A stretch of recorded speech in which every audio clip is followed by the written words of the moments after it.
इस सेशन में हम लोग एक ER डायग्राम कंसीडर करेंगे और उस ER डायग्राम को टेबुलर फॉर्म या रिलेशनल मॉडल में कन्वर्ट करेंगे। और क्वेश्चन है कि जो टेबल्स होनी चाहिए कन्वर्जन में, तो वो क्या हो, minimum number of tables. Okay, तो हमको यहां पर ये ER डायग्राम गिवन है।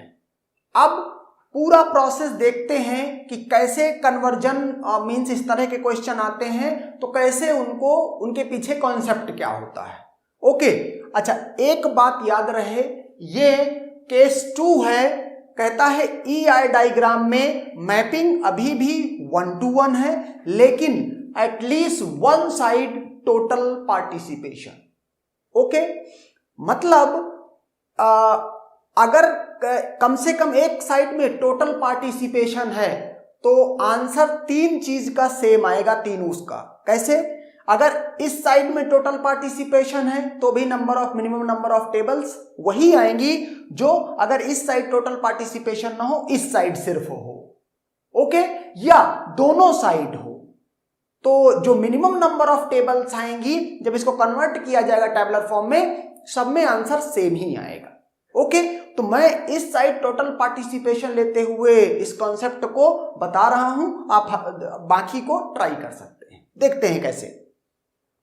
मैंने कहा कि लेट E1 में जो एंटिटीज हैं वो 3 एंटिटीज हैं, A1 A2 A3। Okay, E2 में है 4 एंटिटीज, B1 B2 और B3 B4। ओके, अब मैं क्या कह रहा हूं यहां पर कि लेट A1, एक बात याद रहे, पहली बात तो मैपिंग 1 to 1 है, तो इसका मतलब कॉन्सेप्ट आप जानते हैं कि E1 की एक एंटिटी E2 के एटमोस्ट 1 एंटिटी के साथ रिलेशनशिप कर सकती है, और एंड वाइस वर्सा, इसकी भी एक एंटिटी इसकी एटमोस्ट 1 के साथ रिलेशनशिप में पार्टिसिपेट कर सकती है। मतलब कोई चाहे तो ना भी करे। ओके, एटमोस्ट 1 का मतलब ये है निल और 1।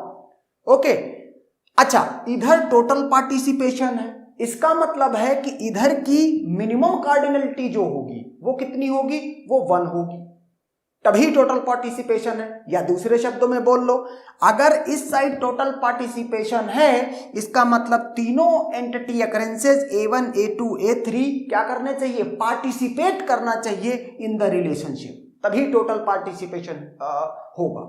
ओके, तो इसके लिए मैंने क्या किया, मैंने कहा A1 रिलेशनशिप कर रहा है B2 से, A2 कर रहा है B3 से, और A3 रिलेशनशिप कर रहा है B1 से। ओके, तो इधर देखो तीनों पार्टिसिपेट कर रहे हैं, तो मिनिमम कार्डिनलिटी क्या हो गई, 1, और मैक्सिमम कार्डिनलिटी क्या है, वो भी 1। लेकिन हम टोटल पार्टिसिपेशन बताते हैं मिनिमम कार्डिनलिटी को देख करके, लोअर बाउंड को देख करके। ओके, कई बार इसको लोअर बाउंड और इसको अपर बाउंड ऐसे भी बोला जाता है। ओके, तो अब ये हो गया टोटल पार्टिसिपेशन। इधर जो मिनिमम है वो 0 है और जो मैक्सिमम है कार्डिनलिटी वो 1 है। तो इधर आप देख भी सकते हो पार्शियल पार्टिसिपेशन है, क्योंकि एक एंटिटी पार्टिसिपेट नहीं कर रही है। और ये क्या हो गई, ये रिलेशनशिप में 3 रिलेशनशिप के अकरेंसेज हो गए। ओके, 1 2 3। ओके, अब इसी चीज को, इसी कॉन्सेप्ट को मैं टेबुलर फॉर्म में लेके आता हूं। ये 3 एंटिटी अकरेंसेस थे, उनके रेस्पेक्टिव A1 A2 A3 के रेस्पेक्टिव ये टेबल बना दी मैंने। यहां A प्राइमरी की थी, इसीलिए इसकी सारी वैल्यूज डिस्टिंक्ट कर दी। ये E2 के रिस्पेक्टिव जो टेबल बनी उसमें 4 B1 B2 B3 B4 थे, B प्राइमरी की थी, इसीलिए सारी वैल्यूज B की मैंने डिस्टिंक्ट कर दी। और G में, G क्योंकि नॉर्मल एट्रीब्यूट है तो डुप्लीकेट भी हो सकता है, डिस्टिंक्ट भी हो सकता है। ओके, इसलिए मैंने इसको डुप्लीकेट कर दिया ताकि ये हो जाए कि कम से कम की ना बन पाएगा ये कभी। G1 G2 G1 G2 repeat कर दिया वैल्यू। ओके, अब देखो क्या हो रहा है, A1 के साथ B2 है, A2 के साथ B3 है, तो अब रिलेशनशिप की टेबल, R की टेबल, इसकी टेबल बननी चाहिए। इसकी बना दी आपने टेबल, इसकी बना दी, उसकी बनाते हैं R की। A1 के साथ B2 है, A1 B2 A2 B3। Okay, A3 B1 A3 B1। Okay, और जो सी एट्रीब्यूट रिलेशनशिप का था उसमें मैंने वैल्यू C1 C1 C2 अपने मन से दे दी हैं। C1 C1 क्यों रखी हैं? क्योंकि सी की एट्रीब्यूट नहीं है या कोई प्राइमरी की ऐसा कुछ नहीं है। ओके, तो इसीलिए ये दिखाना जरूरी था कि वो, नहीं तो कहीं आप ये सोच लो कि अरे सी तो प्राइमरी की बन सकती है इस टेबल की। तो इस टेबल की प्राइमरी की आप अलोन ए को बना दो या अलोन बी को बना दो। कब तक ये काम कर सकते हो? जब तक मैपिंग 1 to 1 है। ओके, तो चाहे किसी एक एट्रीब्यूट को बना दो। चलो मैंने ए को बना दिया प्राइमरी की। आप देखो बी में भी सारी वैल्यूज डिस्टिंक्ट है और नल भी नहीं है। तो ये हो गया 3 टेबल में आपने इसको कन्वर्ट कर दिया इस ER डायग्राम को टेबलर फॉर्म में।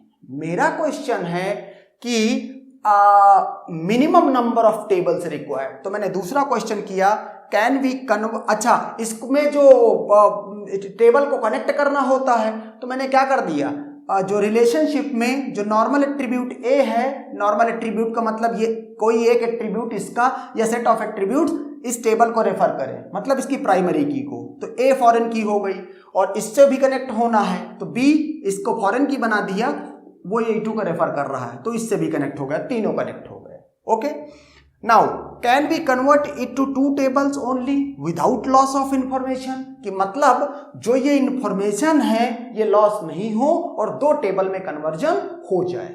ओके, तो मैंने क्या किया, आप देखो यहां पर E1 और इस रिलेशनशिप को मर्ज कर दिया। आप चाहो तो E2 और रिलेशनशिप को मर्ज कर दो, सेम रिजल्ट आएगा। रिजल्ट सेम आएगा मतलब कि लॉस ऑफ इंफॉर्मेशन हो रहा है या नहीं हो रहा है वो चीज सेम आएगी।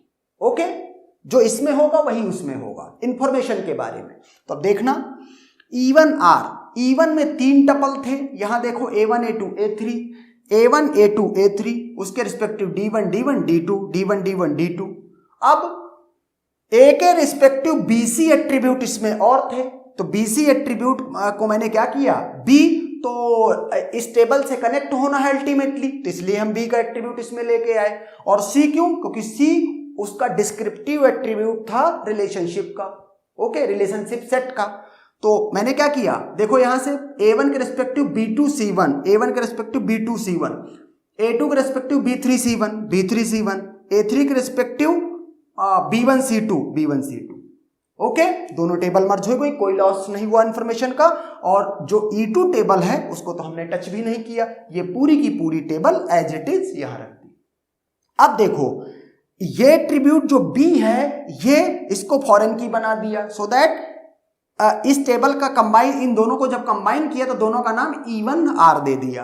ओके, अब इन दोनों को टेबल को इंटरकनेक्ट करना है तो B को फॉरेन की बना दिया जो E2 की प्राइमरी की को रेफर कर रही है। ओके, तो इसका मतलब है यस 2 में हो सकता है और इंफॉर्मेशन का कोई लॉस नहीं हुआ है।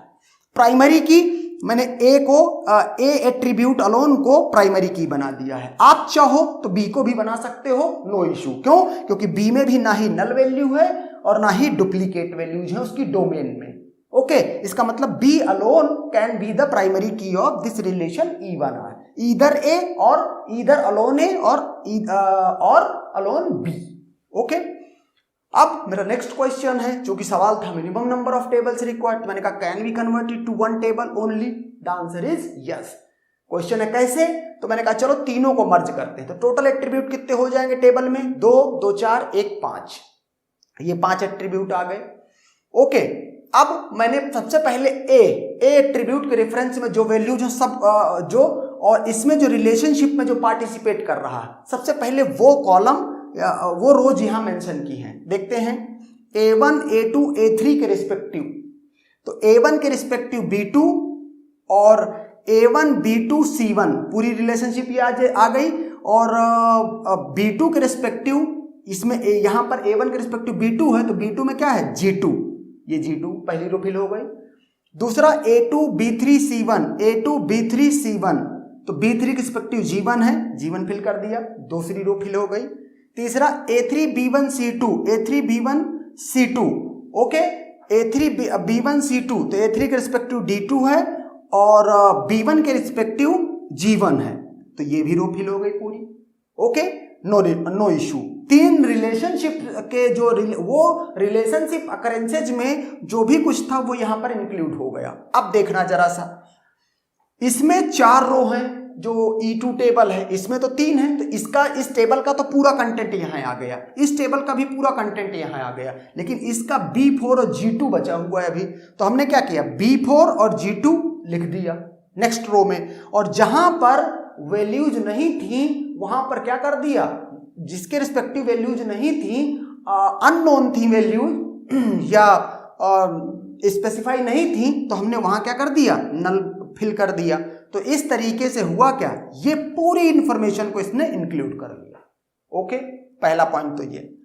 अब अगर इस टेबल की प्राइमरी की बना पाने में आप सक्षम हो, इसका मतलब इन तीनों टेबल को मर्ज करके एक किया जा सकता है, और अगर प्राइमरी की आप नहीं बना पा रहे हो, इसका मतलब एक टेबल में कन्वर्ट नहीं किया जा सकता है। तो आप देखो यहां पर हो क्या रहा है, ये यहां पर सारे एट्रीब्यूट क्या हैं, डिस्टिंक्ट हैं, और कोई वैल्यू इसकी डोमेन में नल भी नहीं है। इसका मतलब B can be the primary key of this merged relation, merged means all the tables are merging into one, and the new name is E1 or E2, और ये इसकी बन गई प्राइमरी की। तो इसीलिए मैंने कहा can we convert it to one table, the answer is yes. Okay, एक तो ये हो गया। अब सपोज करो आप कि अगर जो है क्या कहते हैं, टोटल पार्टिसिपेशन इस साइड ना होता, टोटल पार्टिसिपेशन इस साइड होता, तो फिर क्या सिनेरियो बनता। मतलब अगर आप इस तरीके से कर रहे हो इसको, ठीक है, और टोटल पार्टिसिपेशन इस साइड में है, इसका मतलब क्या हुआ कि इधर 4 एंटिटीज हैं और तुम कह रहे हो कि इधर टोटल पार्टिसिपेशन है। टोटल पार्टिसिपेशन है, इसका मतलब हर हाल में इस साइड भी 4 एंटिटी अकरेंसेज हर हाल में होने पड़ेंगे। ओके, और 4 अकरेंसेज हुए तो फिर अगर 4 दोनों साइड में हैं तो फिर दोनों साइड टोटल पार्टिसिपेशन हो गया। ओके, तो इस टेबल में फिर तो वो सिनेरियो आएगा कि चाहे आप A को प्राइमरी की बना दो, चाहे B को बना दो। ओके, लेकिन अगर सपोज करो इधर 4 हैं लेकिन इधर ज्यादा हैं, 5 हैं सपोज करो एंटिटी अकरेंसेज, तो उस केस में जैसे अभी देखो इधर 3 है इधर 4 है, तो B साइड ज्यादा नंबर ऑफ एंटिटीज हैं तो B प्राइमरी की बनी है। अगर आप इधर कह दोगे इधर टोटल पार्टिसिपेशन इस साइड में, इधर 4 एंटिटी अकरेंस हैं, इधर 5 हैं, तो फिर इस मर्ज टेबल में A बनेगा प्राइमरी की। ओके, और अगर दोनों साइड टोटल है तो फिर तो कोई चिंता की बात ही नहीं, इस टेबल में नल वैल्यू होगी ही नहीं। ओके, और चाहे A को आप प्राइमरी की बना दो और चाहे B को बना दो। ओके, तो इस तरीके से ये एक्सप्लेनेशन है। एंड अच्छा, यहां पर जैसे मैंने E1 के साथ R को मर्ज किया है, आप चाहो तो R को E2 के साथ मर्ज कर दो, और रेफरेंशियल इंटीग्रिटी का कंस्टेंट दिखाना E1 और E2 आर मर्ज टेबल में। Okay, and that's done.